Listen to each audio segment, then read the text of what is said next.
You're listening to Mom and Doc Talk, where we talk all things healing pans and pandas with an emphasis on homeopathy.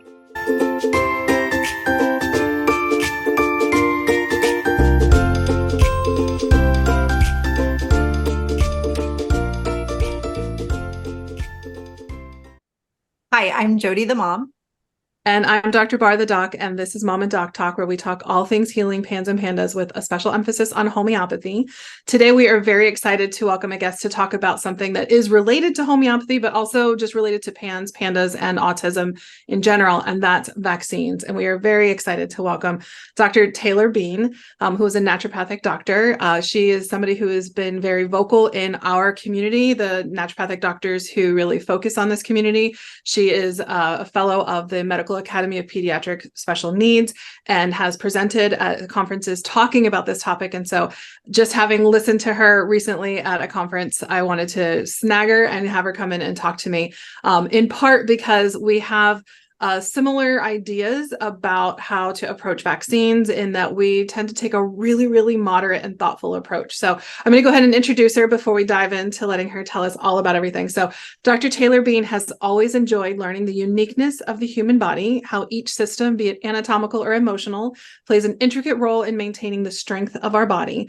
With her patients, she is passionate about discovering what part of the system is responsible for creating imbalances, to dig deeper than the surface and to look at all aspects, ultimately finding the missing link. Each and every person will have different reasons for bringing on ailments or disease, and it is her job to discover what part needs a bit more attention. She is currently licensed and in good standing with the College of Naturopathic Physicians of British Columbia, the CNPBC, along with completion of her prescription authority through the CNPBC. Welcome, Dr. Taylor Bean. We are so excited to have you here. Thank you for having me. This is great. Yeah. So let's get started by just telling us a little bit more about yourself and what drew you to naturopathic medicine and wanting to work with this community in particular. So I graduated in 2012 as a naturopathic doctor, and upon graduation moved overseas to Dubai. And then we left and went to Singapore. And in Singapore, my first child was born. And Singapore has mandated vaccinations to go to school, so diphtheria and measles. So as a new mother and a new doctor, vaccinations were actually I did not know anything beyond what is taught in school, which is similar, if not exactly the same as what medical doctors are taught, which is timing and the infections. Here's the schedule. And that's essentially it. And then you'll get into the infections themselves. But in terms of the vaccine realm, that's all you're taught. When I was in Singapore and started my practice, I had two families on different occasions come in with questions around vaccines. In Singapore, you can see specialists very quickly. You can see anyone that you want. Their medical system there is excellent. They, however, were not receiving the answers to their questions. And I was sort of the new person on the block, and they came to see me, and I had no idea what I was dealing with. It was a child that had been vaccinated, and they were seeing differences and changes in their kiddo that weren't acute. They had been lingering, and it was more so, we need solutions. We want to get our kiddo back to how they were previously, and what is it going to take? And to me was, I don't even understand what I'm dealing with. They have a vaccine with an antigen that elicits memory, and that's it. So as a naturopathic doctor, what am I doing? So of course you pull in your principles and you're utilizing things to support the body. But I don't get it. I don't understand the mechanisms at play here. And my colleagues didn't have answers. It was more of, well, you should just do this. Yeah, but why? But what am I dealing with? Yeah. So it was the second time it happened and I didn't have an answer. What came over me was I was actually embarrassed that I didn't have an answer. And so I took it upon myself to learn more.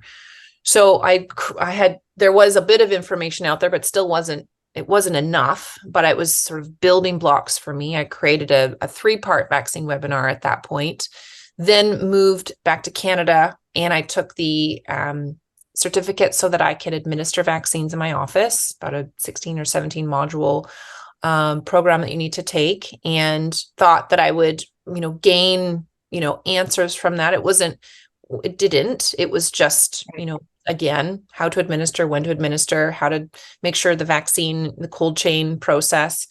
And so I was hungry for more. So then I just continued and continued. And so I've probably taken every single vaccine course that's offered. I've attended the conferences that are out there for answers. I've now created my own webinar series and lectured to stimulate conversation and be it someone out there has something, more to give me. And it's happening.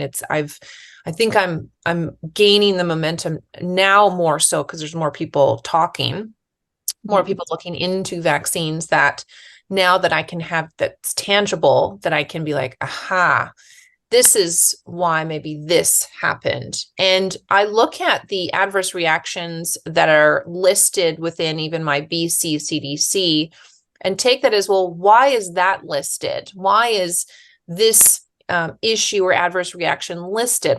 How would it have led to that? And it's not just a fever or pain at the site. It's more of these neurological components that they are listing. So to me, as a naturopathic doctor, is if you're listing that as a potential adverse reaction, how could I prevent that? What am I doing to prevent something like that you have listed as an adverse reaction that potentially could happen? So that's basically where it led me, learning from my patients, queries from them, me not having answers, my colleagues not having answers that were good enough for me. I'm just like, okay, well, I'm going to take this and go with it and see what happens. And amongst that has been creating a safe place for parents to come to have to ask their questions. That's probably 50% of it.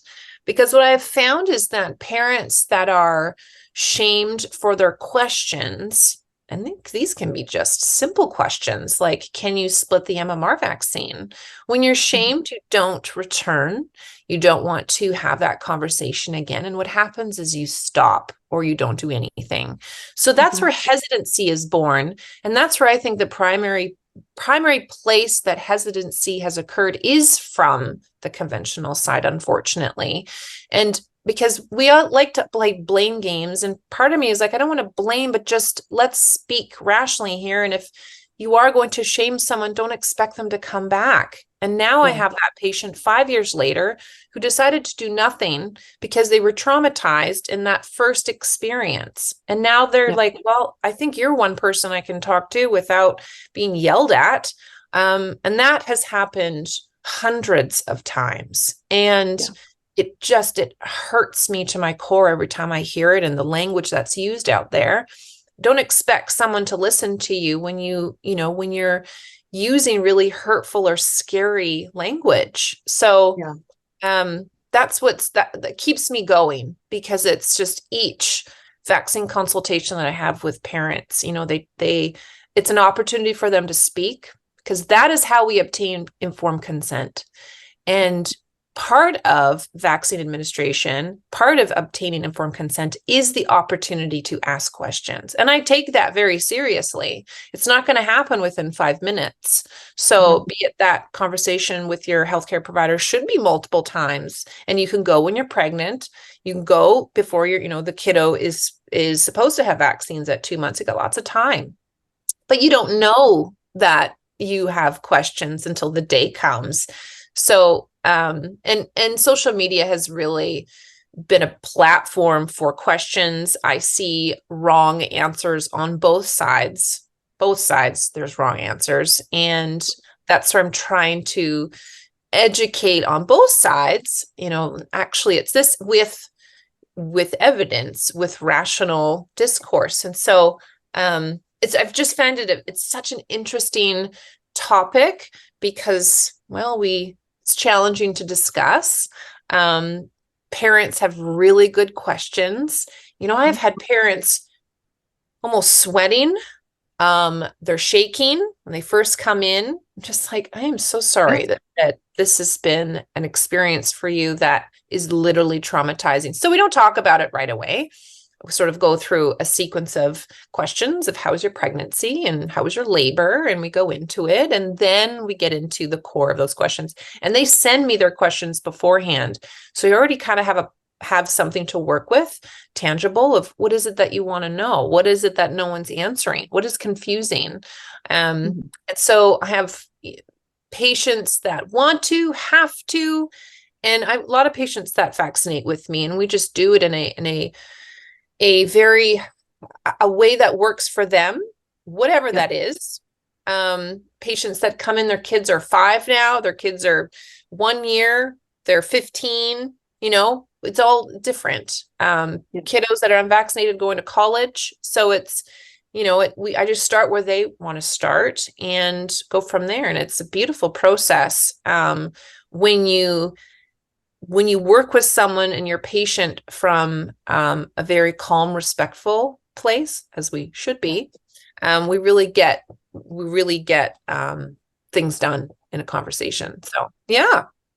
No, I think it's beautiful that you point out that when you go with questions and you get shut down, that it really shuts you down and it makes you feel less trusting of the process, because it's appropriate to question things. And I know that our listeners and the PANS Pandas community as a whole, and the autism community as well, that they get shut down by so many people, and that people are just denying their experiences. And then even to the point where they're outright like accusing a parent of Munchausen by proxy because of they don't understand their experience, or because of the reaction that a parent is having to the chaos that's occurring in their child's body. So you're absolutely right that like not being open to conversation can create mistrust in something that maybe somebody would be more open to or willing to explore further or choose selectively what's right for them, versus like when they get shut down, it's just, nope, I can't do this because there's clearly a reason that they're not willing to talk about it. Right. Yep. Yeah. Exactly. So, yeah. I feel very much like you just talked to me without knowing me very well, which means you spoke to a whole lot of moms and dads in this community, and like being frozen. And I think even now my daughter is, recovered from PANS, but I'm still frozen back in that space where even before we got on earlier today, I was having a conversation with somebody and I'm like, I'm even uncomfortable about talking about this right now.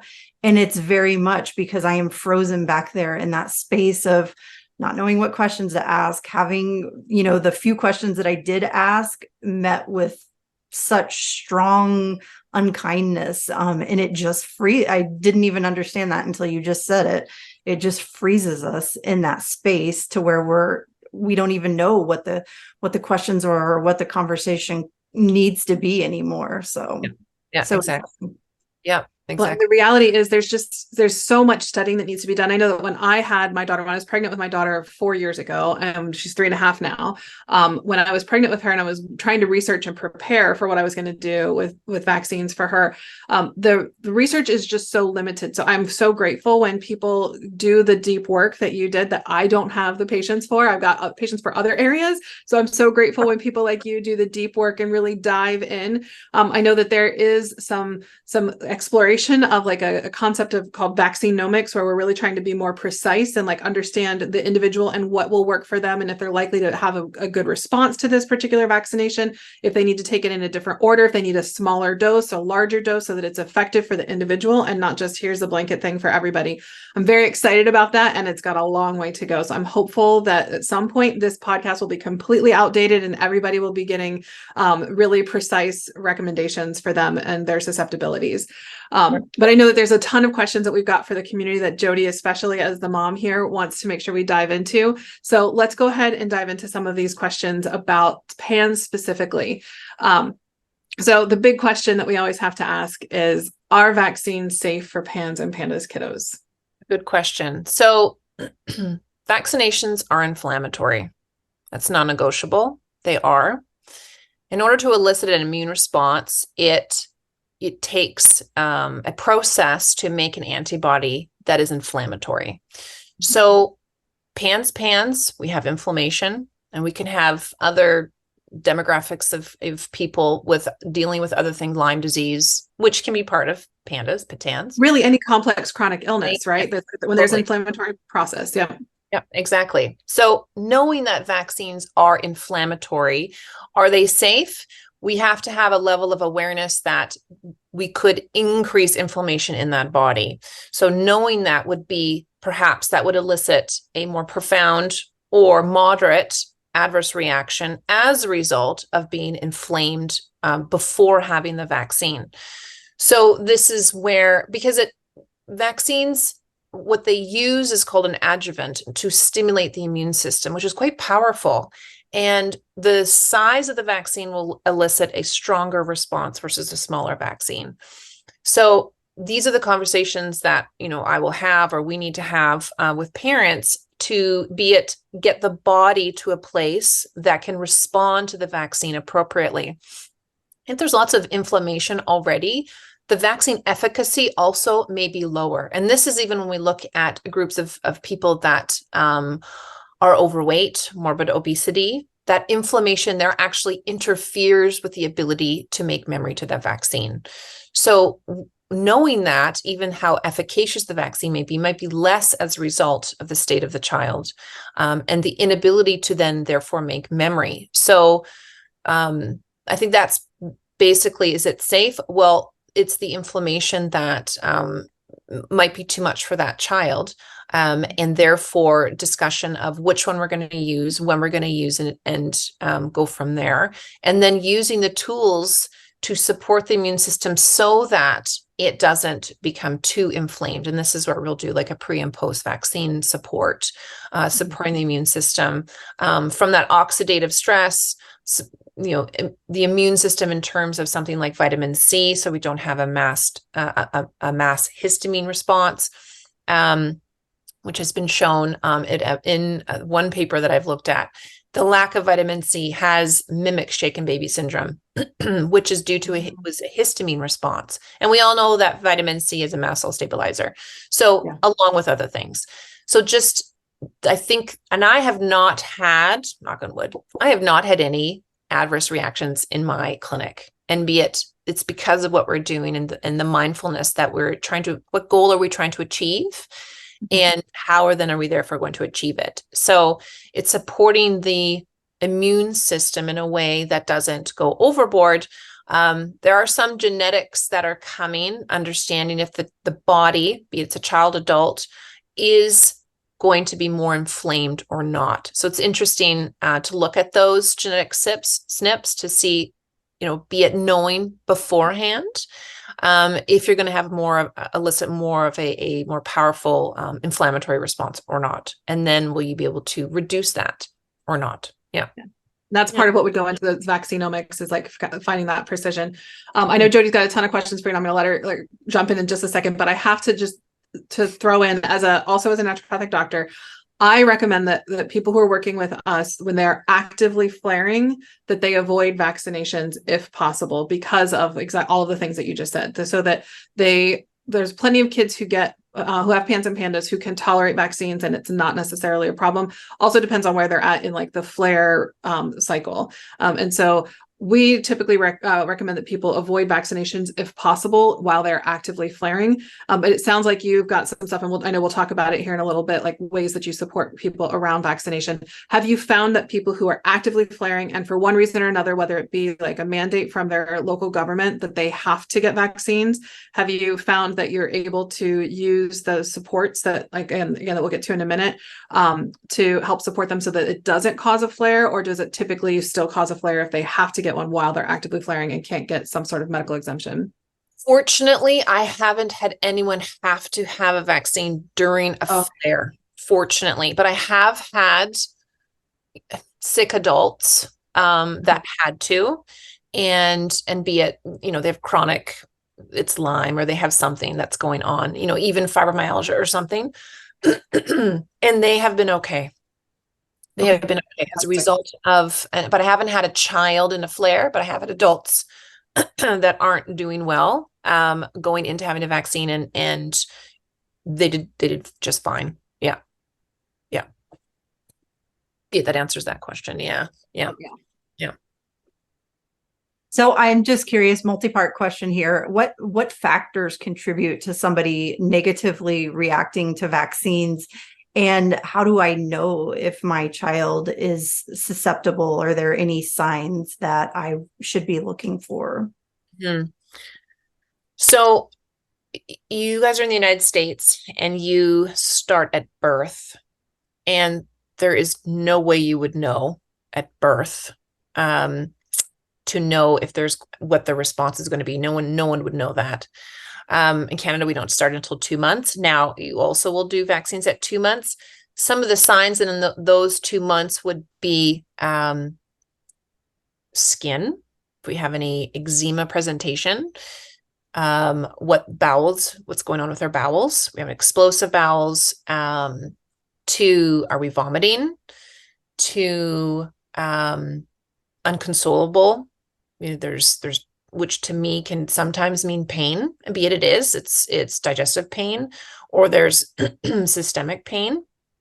So as the child ages, we're trying to look for signs, but really the thing is with the first vaccine, if the first vaccine is 2 months and they've never had a vaccine before, it's the first time that the body has received something like that. And so typically at the 2-month vaccine schedule, you wouldn't know, because the body is like, I've never seen this before. Fine, I'll deal with this, handle it. And then they get their 4-month vaccine, or then they get their 6-month vaccine. And so we're trying to then, the health between that 2-month leading up to the 12-month vaccine is looking for, is there any atopic conditions that are developing? Because then I know there's a swing of the immune system, or it's sustaining actually a Th2 immune system versus swinging to that Th1. And so infants are, and we'll get into infant immunity, infants are born not knowing how to make memory to viruses and bacteria. They do not know how. That process starts to begin around 6 months, but really good between 9 and 12 months is when that process. And there's a negative feedback that occurs as a result of breastfeeding, as a result of interleukin-4 that's in the body circulating, which is really good for memory, cognition, that's the point of it, which downregulates the ability to make memory. It downregulates Th1. So it's sort of like a protective mechanism in play.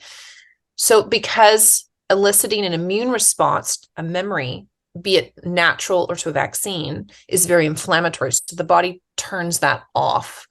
So if we have a body that we see that is a bit more inflamed by via presentation of skin, we've got some atopy it's developing. It just seems the child seems to be reacting to things, be it's the breast milk or it's the supplementation, then be it usually then we're going to see the 12 or 18, because it's a building block effect that's occurring. And there is an interesting paper that I just spoke at the last MAPS that's called criticality theory.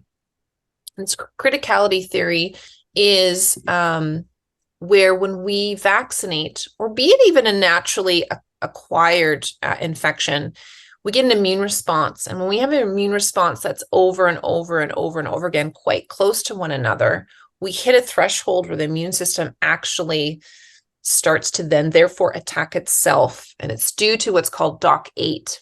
And so it's very interesting, but we don't know when that criticality line is, that threshold is. So we don't know when it's coming, and be it pre that, we can see some signs that are occurring to know that maybe then we're going to hit that line, and that's when something occurs at that point. And that could be, again, you just got bit by a tick and that was it for you, or a vaccine, because both circumstances are very inflammatory. So I would say it's the skin, ability, so sleep, so really trouble sleeping. We seem to be unconsolable, our bowel movements, and also if we're cyclic vomiting, so there's something dysregulated here, you're going to add something to that maybe just throw the body off. So those to me would be signs of knowing, okay, the system is telling me something, and I need to unload some things here. Be it the next time you receive either a naturally acquired infection or even a vaccine might tip you, So yeah, that's what I would be looking for. And that's really a great place where, homeopathy, which is obviously what our area of expertise is that can be really, really beneficial, because what I'm hearing you say is that that point of criticality is different for different people and is affected both by the natural and the stimulated immune response. And so there's no way to predict at all when it's going to happen. So especially if you're having somebody who's got repeated recurrent infections when they're little, that those might be people that it would be really beneficial to address that susceptibility piece first. And that's what homeopathy comes in, is addressing that susceptibility before we go in and try to give these other things that could reach us to that point of criticality where we start to have more adverse responses. And what you said, attacking the cell yourself, that's what we see. It's the autoimmunity starting, that it can be triggered by that overactive immune activation, that if we can dial things back and address some of that susceptibility to the increased risk of that reaction to vaccines, and then also the repeated infections, that we could hopefully help people avoid some of the bigger issues. Well, you nailed it when you said susceptibility. Absolutely. Yeah. That's our favorite word here on this podcast, is susceptibility. It comes up at least once, usually 10 times on each podcast episode, because that's really the truth of everything, right? That everything in health is about your individual susceptibility, and using every tool that you can to address your susceptibility, removing obstacles to health and stimulating the body to heal. And then obviously living within the world that we have that may or may not require vaccinations.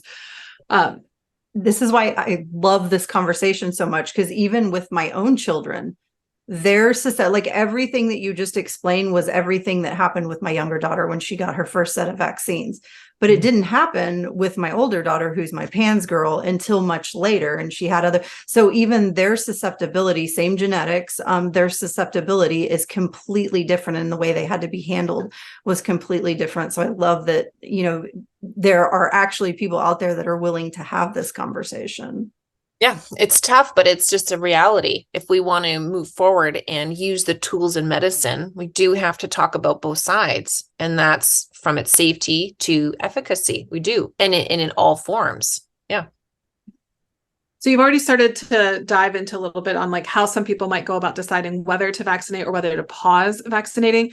So is there anything other than seeing those signs of inflammation in your system or seeing recurrent repeated infections? Are there any other things that people should really consider when they're deciding whether to even give vaccinations, or whether they should maybe pause vaccinations in a child who's gotten a diagnosis of PANDAS or showing signs of it, or potentially autism as well?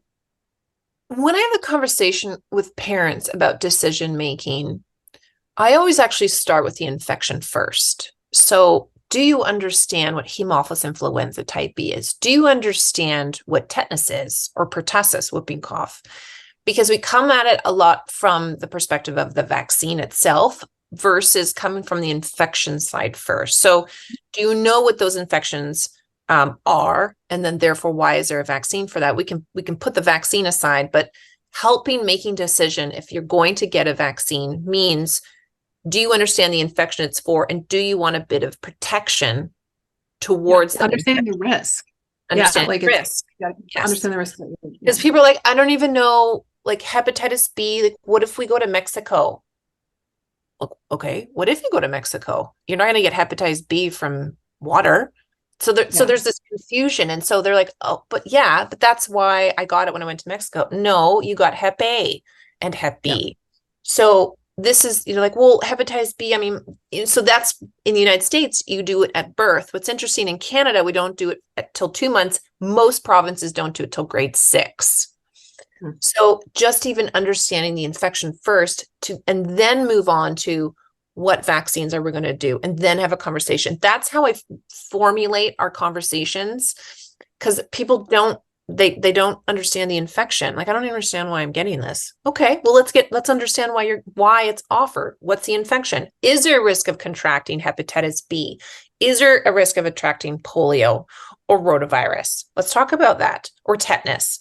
So then they're like, no, I don't understand. I'm not going to do this one because of no risk, etc., or there's no way to contract, etc. And then you've narrowed in potentially which ones are you going to vaccinate for. Now let's talk about those vaccines. And I think that is a better perspective, that's been more helpful in terms of making a decision for families. So we're going to weed out what we actually want to do first. And then now we have the child in front of us, the age, their health history, pregnancy and labor are important to me of how that went. And then if you've had any antibiotics for that kiddo, how's their gut health? If they get infected, how long does it take for them to resolve from that? How many times have you had Tylenol? And all of those then are important to me. And then we move forward. How strong is the immune system? Can they elicit an immune response? Will they respond to a vaccine to make antibodies? Depends how old they are, actually. And so then we go from there, because what's interesting is in the United States, you guys go back to work. Mamas can go back to work at 3 months. In Canada, it's 12 to 18 months. Now, the United States recognized that mamas were going to go back to work at 3 months back in the day. So public health then was like, well, we're going to have all of these babies that are not breastfed going to daycare. Let's create a vaccine schedule. So 2, 4, 6 months was born to support those infants going to daycare because mom is not breastfeeding. But so then a schedule happened, which is very easy to follow. And I appreciate a schedule because then there isn't errors that are made, because everyone knows what the schedule is and you're dealing with millions of people. Then you can bounce around from public health agencies or you move and everyone knows what they should do so they don't make an error and your child doesn't get the same vaccine 5 times. They shouldn't have, based on what the schedule. Then with that is the world then copied the CDC. We have Dr. Stanley Plotkin that then visited public health agencies around the globe. And now the schedules, which are a little bit different from different public health agencies, but relatively the same. And that's where that occurred, based on mama's not breastfeeding, based on babies going to daycare for that window of time. Because long-term memory comes out of basically after that 9-month window piece. That's where long-term memory comes from. So we have a short-term memory that occurs from 2 to 6 months. You're getting through a window of time is what we're doing, short-term. And that immunity from what you did between 2 and 6 months is going to be gone relatively soon thereafter. Be it it's 6 months. I mean, we don't know because no one checks immune status. There's no way to know for sure. But we repeat everything that we've done between that 2-6 mark at 12 months, or it's at 15 or 18 months. We repeat it all. And that is where longevity comes from, because then the next set of vaccines typically is until the kiddo is entering kindergarten and then years later, grade school.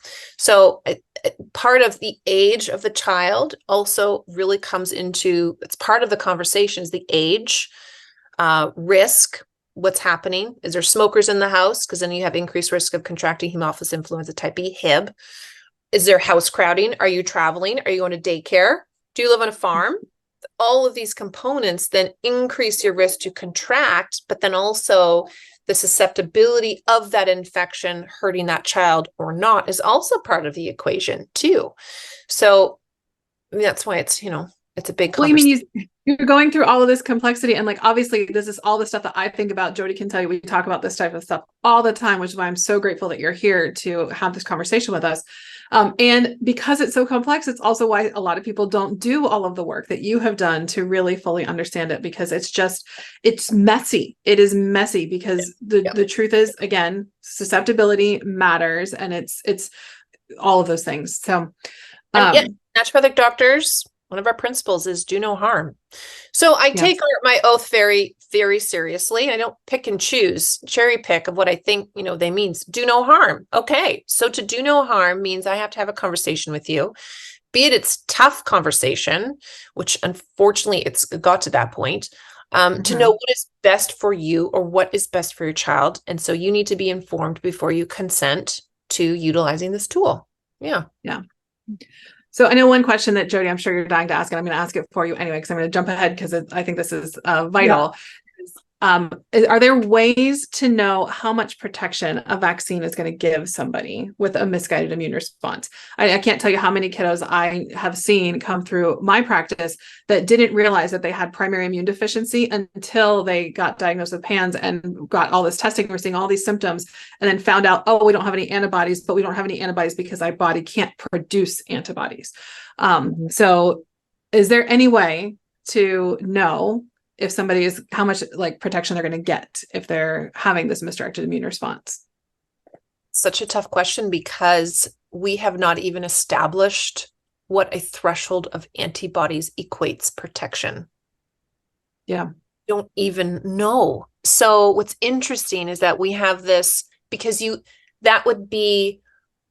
can't test out efficacy of vaccines, meaning if you get a vaccine or a group of individuals enroll into testing, they receive a vaccine, and then you're going to put it to the test, meaning I'm going to inoculate you with that infection. You can do it to animals all day long, but to humans, we don't. What we do is they get the vaccine and then go out in the world and then see if you contract the infection in that way. But you might just missed it the entire time and didn't contract it. And therefore it was efficacious because you didn't contract it. But who knows if you actually contracted it or not. So, right. And what we also don't do is epidemiology is not a strong area of medicine. When a child presents with a sniffle or a cough, we do not test them for what they specifically have. What we say is, oh, maybe it's a common cold. The triage is, if you go see a medical doctor, is, well, maybe it's just a common cold, or maybe it's just a virus. Just go home, or here's antibiotics, here's amoxicillin, and go home. And then the infection resolves. Maybe you had pertussis, maybe you had Hib, maybe you had pneumococcal. Who knows what you just had? But we don't surveil there's the surveillance system of all these infections that which we can vaccinate for. We do not test people to see if they have it. And if they're vaccinated, perhaps the vaccine didn't work for them, or they're unvaccinated, and therefore that's why they got the infection. We don't have good numbers. Pertussis is one thing that the CDC does do.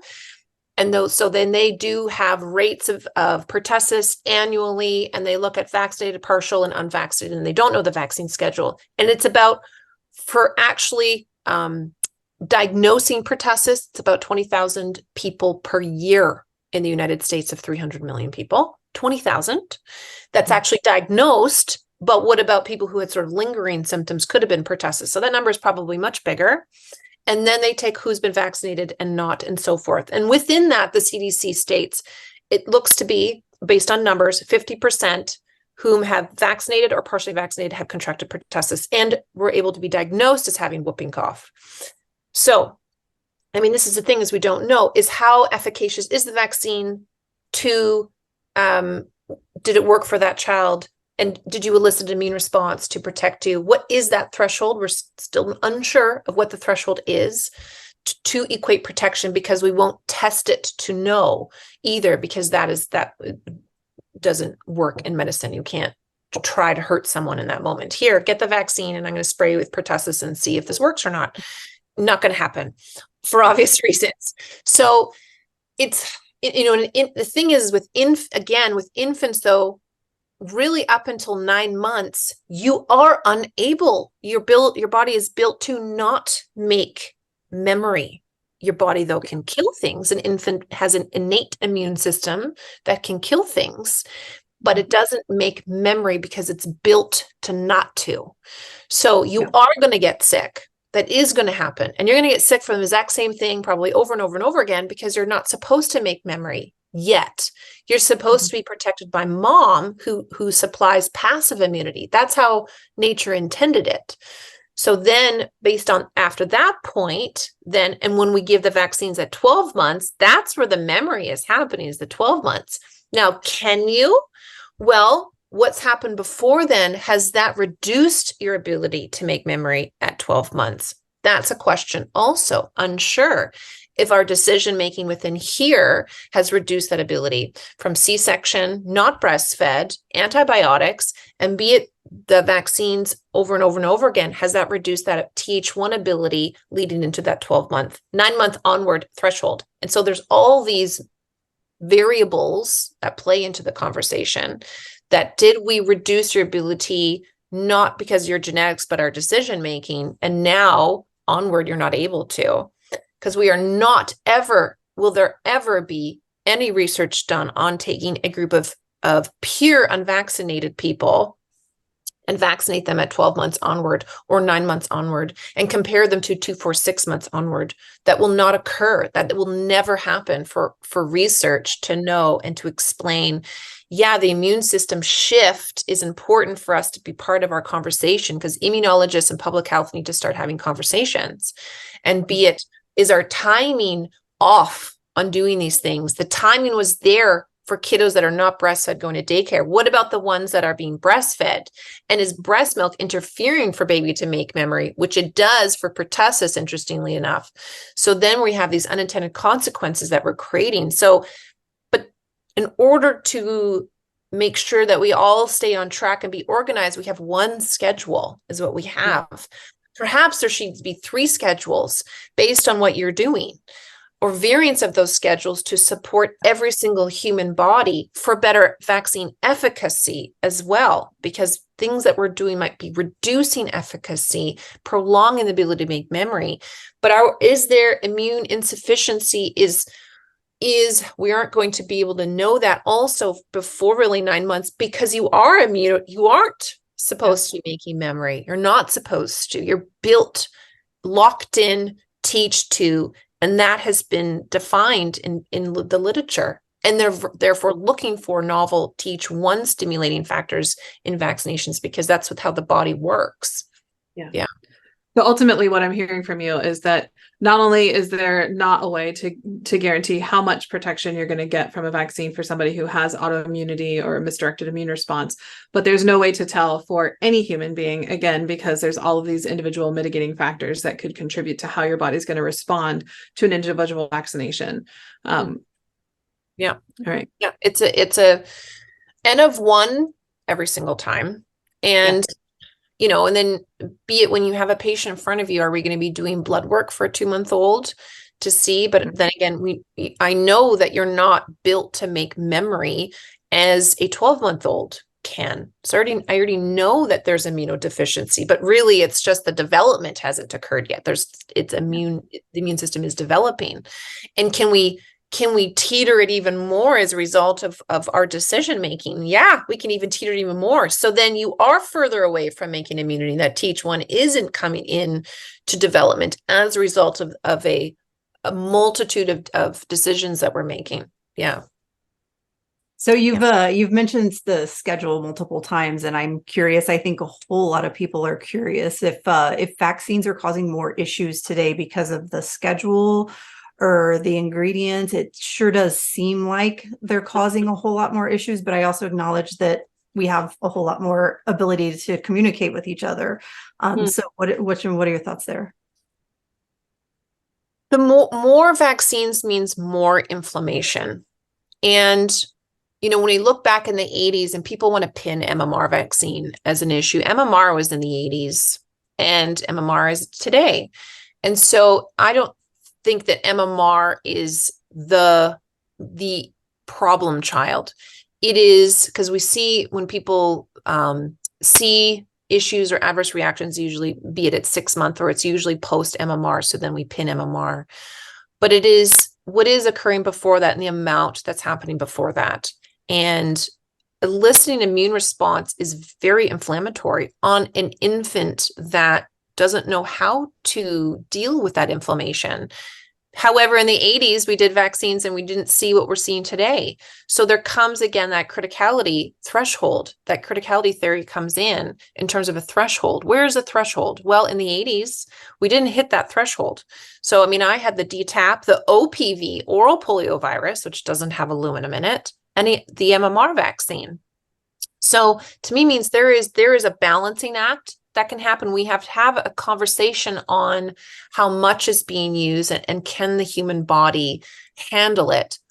And if you're a C-section baby, not breastfed baby, brings into that conversation for that infant. And this is where people will, my kiddo's fine. Well, my kiddo's fine. My kiddo's fine. Okay, well, we have to then dig into all the parameters, I think. And so be it, yeah, your genetics, you're not programmed to be more inflamed. You have those off switches. Some people don't have those off switches. And be it the body had all the nutrients that it needed to help. It was able to turn off. There was an acute response, but not chronic. You are being breastfed, so you are getting those things from mama. You were vaginal birth versus C-section. All those things play in. So there is more happening today. There is more inflammation as a result. And then we have infant bodies that I think aren't able to handle it due to all these things, and mama's health, unfortunately, through pregnancy added. Obviously, it's the passed down effect as well.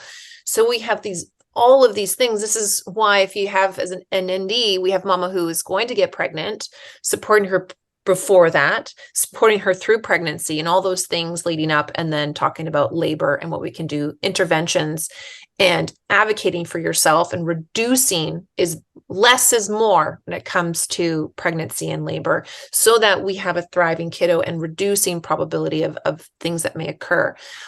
Even food introduction to kiddos can be some things that we can do better with food introduction and reduce colic and reduce things in terms of gut health.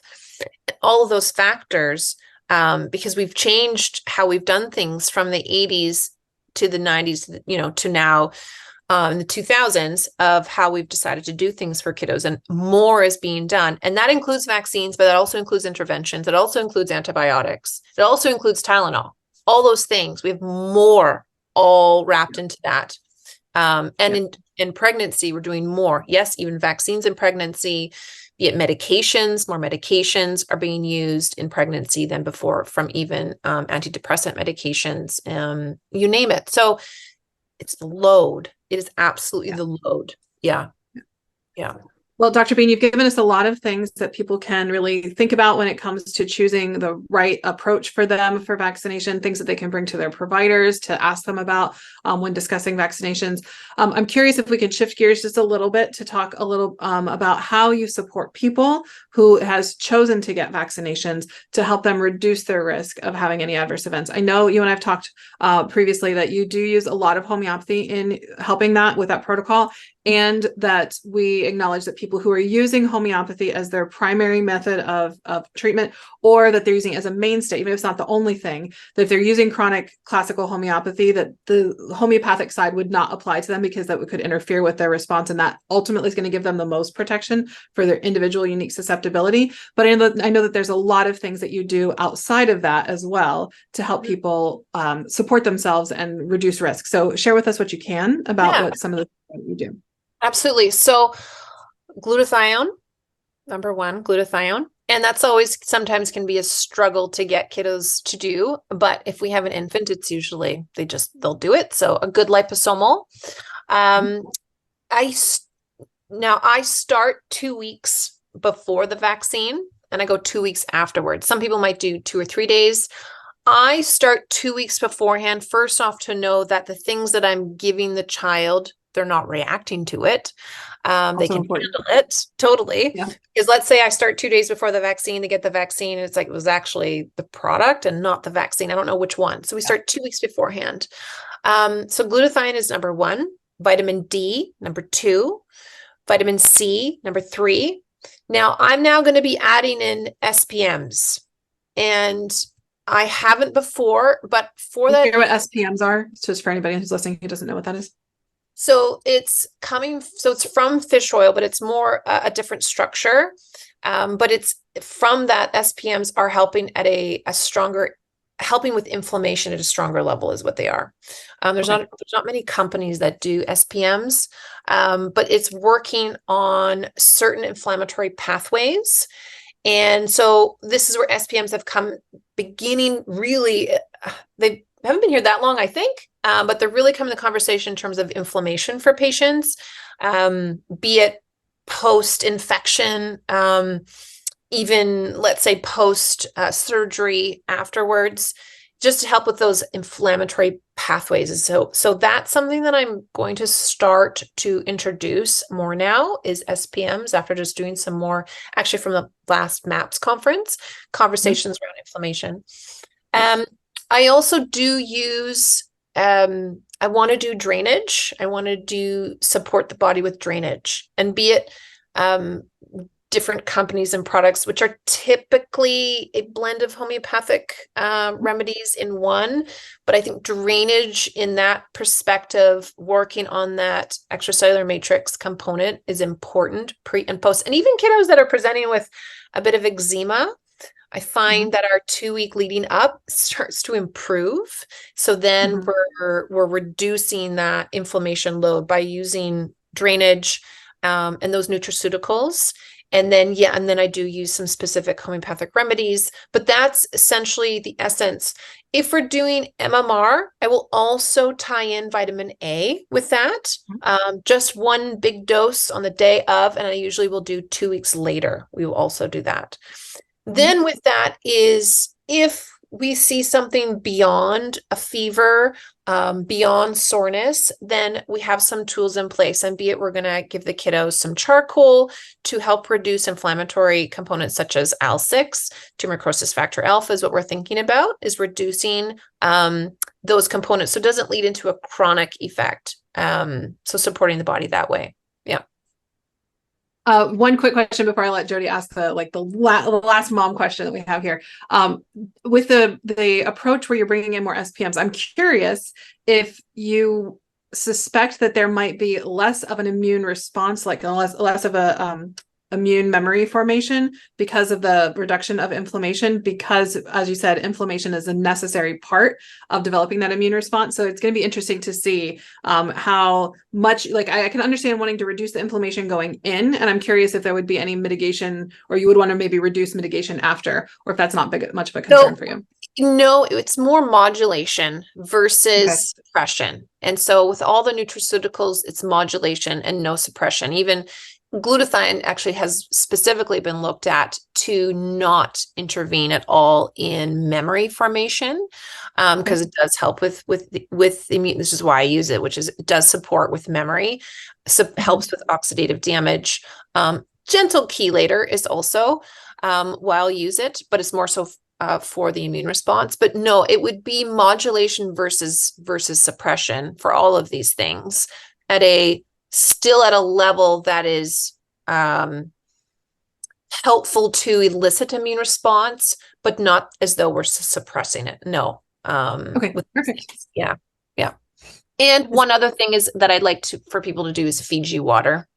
Fiji water for the specific form of silica that's in it that helps to bind to aluminum. It's aluminum that we want to help support the body to eliminate. Yeah. Perfect. Yeah. So I, as a mom, feel like I kind of touched on this earlier. I have so much trauma from how this conversation went with my kids, especially my PANS kids or my PANS kiddo. So I feel like anytime I'm in appointment with their pediatrician, I try to ask questions and I get just met with this very stern, matter of fact, this is how it is. I want to have a productive conversation, but I have no idea how to even start that conversation. Do you have any advice for moms to approach our providers in a productive manner? I hear you. And it's so unfortunate. I have attended conferences that are taught by the CDC or BCCDC. And it's interesting because the presenters are teaching the audience of matter-of-fact language, and they gaslight, they'll bring up Dr. Andrew Wakefield, they'll bring up people that they'll use as examples. And it's really disheartening to watch because it's like we are going 20 steps back. We're not moving forward. So they're coming into the office with you already having attended something like this, given permission to talk to you this way. I think from starting the conversation, that is, you have to work up to it, maybe more gently, of just, recognizing that they're the expert. You're the expert here. You're the pediatrician. And I'm just really confused in some areas, and I just can't seem to find anywhere. And I'm coming here because you're the expert, and I'm really hoping that you can help me understand something here. So you're starting the conversation that way, then moving into like, so why are people talking about this? Why are people saying X? And so be it you're giving them permission or the opportunity to explain something that you're seeing, be it it's not particularly your child that you're asking about, but it's like, why are people talking about this? I don't know if you can help me understand this, because I'm really curious to understand. So they're not going to be feeling defensive in that moment because you're not pinpointing, okay, what are you going to do for my child and how are you going to help my child? But I just want to know about this. So be it I can be prepared and prevent something that a lot of parents are talking about, and how can we do this, would be my suggestion. Because you need to warm up, and you can't be head on with, the questions, because you're going to be met with deflection, defensiveness, and already given the permission to deflect you and not agree with anything that you've just said, because they're coming from a conference where the people on stage are talking like that. And that's what's happening within this conversation. And it is literally giving them the green light to talk to you in such a way around this specific topic, which is not getting us anywhere. And so that's why I do conferences to remind the audience that you cannot talk to patients this way, and you will create hesitancy if you do. So I have seen a bit of change in the approach, it's softening approach a little bit. I have started to see that. It's going to take a bit. And also, if your provider does not know the answer, they will also deflect. It is not the time for them to say, I usually don't know. It's more of, nope, that's not right. That's incorrect. And that's what you're met with. Yeah. Well, that's from one provider to another who is willing to say, I don't know, let me go find an answer. I have a lot of gratitude for that. Yep. I learned from my patients, and they have stimulated things of conversation for me I didn't know I needed to look into. So yeah, I'm grateful for my patients for that. Yep. Yeah. My patients have made me 1000% a better doctor. I've helped a lot more people because I've listened to my patients. So. Totally. Yeah. So it's also uniquely to that person too. If that pediatrician has no space of learning more, don't think they need to learn more, what they know is what they know, and that's just how it is. You be tough to crack that individual to have them, look further, because they're like, no, you're wrong. Yeah. Well, I think that's, one of the neat things about this conversation in itself, because as a mom, I'm always learning. I did not know that homeopathy was I didn't know it existed until I was 35 years old, I think. And until today, I didn't realize that, I guess I've never thought about it, that you can there are providers that are out there that will have this conversation with you. You were talking about doing a vaccine appointment or vaccine consult or whatever it is.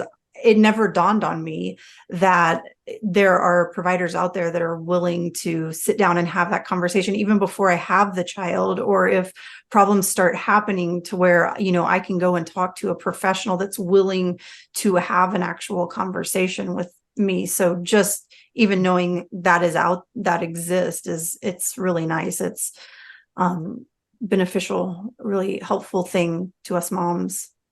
And I think there's more of us that are starting to do this because of the great need. When I started, I don't know if there was anyone else that was formulating specifically a vaccine consultation.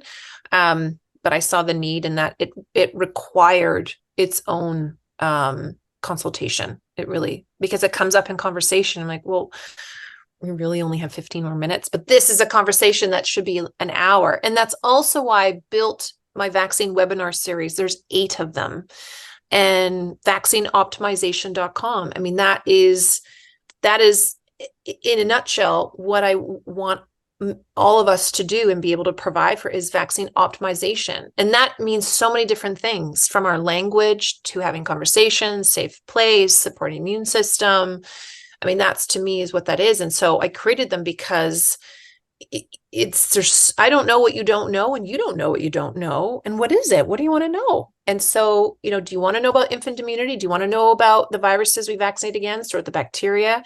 Do you want to know about aluminum? So do you want to know how to raise a thriving child, which is what I talk about in one full webinar?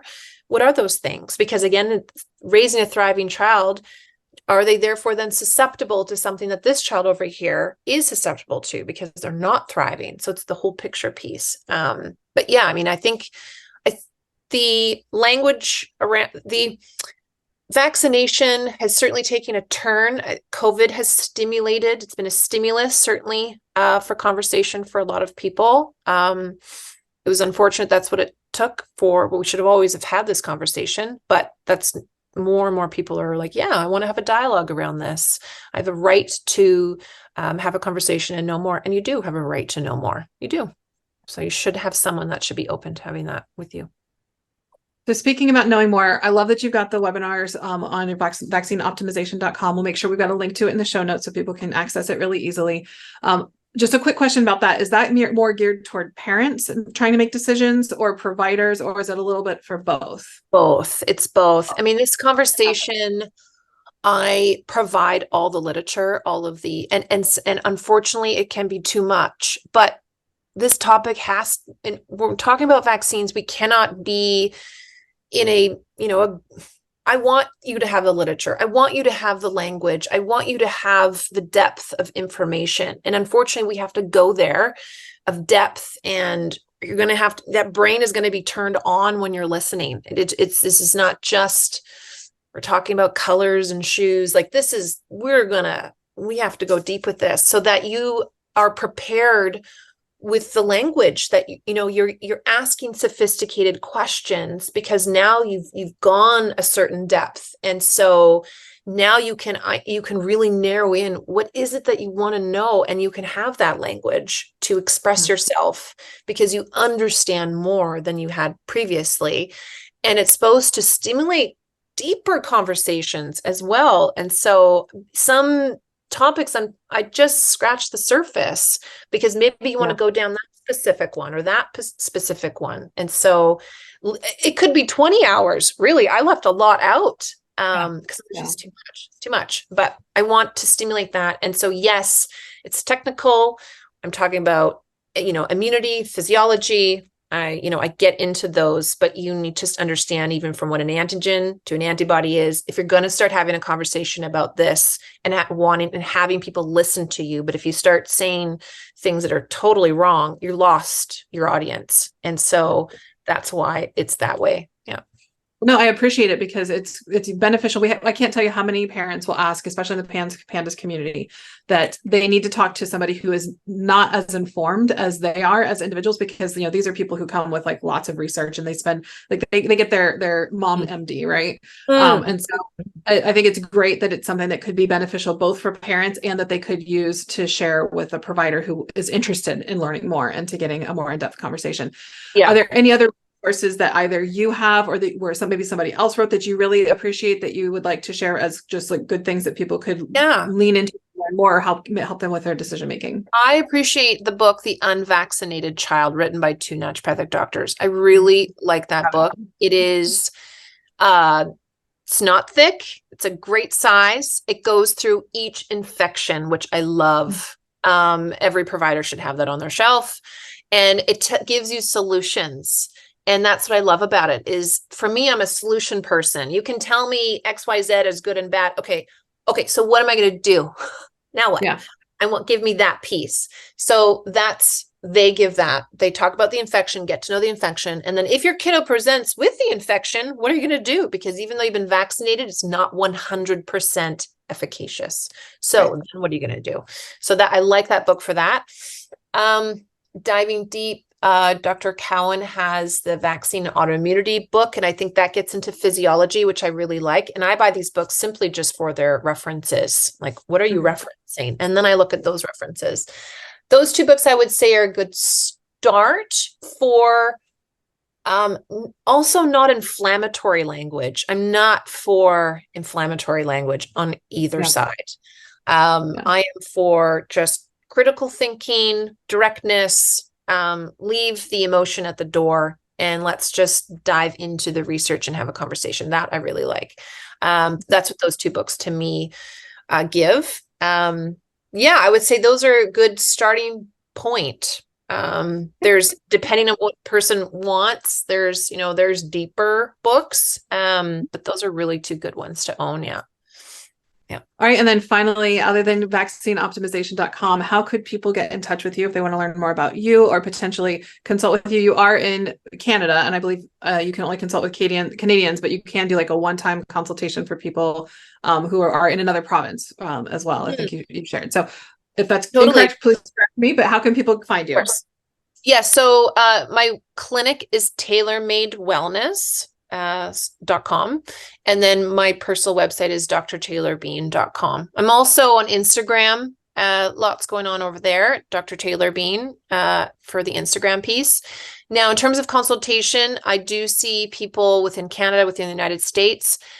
To answer your questions, if there's going to be any treatment or suggestions for pre-post-vaccine protocol, I need them to have a provider, and I send that plan to the provider, and the provider can implement the plan. So I don't treat outside of the province, support or give dosages and so forth, but it's more of, what do you want to know? I'll answer your question. Strictly consultation. It's strictly consultation. Yeah. Perfect.